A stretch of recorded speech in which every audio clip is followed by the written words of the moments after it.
ቀልብ የሳበው የቀሳሙ ተዋጊ ተአምራዊ የጀግንነት ታሪክ። ጓዶቹ ይሞታል ብሎ የሸኙት ተዋጊ በሕይወት ተመለሰ።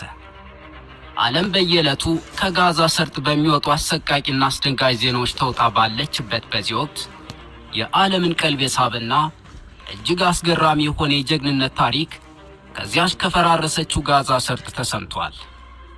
ከአልቃሳም ተዋጊዎች መካከል አንዱ ጓዶቹ የመሞቱ ዕድል ከፍተኛ መሆኑን አምኖ የሸኙት ሲሆን እሱም ቢሆን ዳግም አንገናኝም ብሎ በእንባ ተሰናብቷቸው ነበር።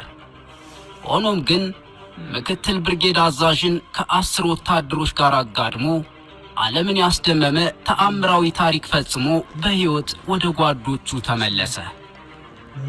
ይህ አስገራሚ ታሪክ የሚያጠነጥነው በጋዛ ሰርጥ ውስጥ በአልቃሳም ተዋጊ ላይ ነው። ለከፍተኛ አደጋ የተጋለጠና የመመለስ ዕድሉም እጅግ አናሳ የሆነ ልዩ ዘመቻ እንዲፈጽም ተመድቦለት ነበር። ወንድሞቹም ሆነ እሱ ራሱ ይህ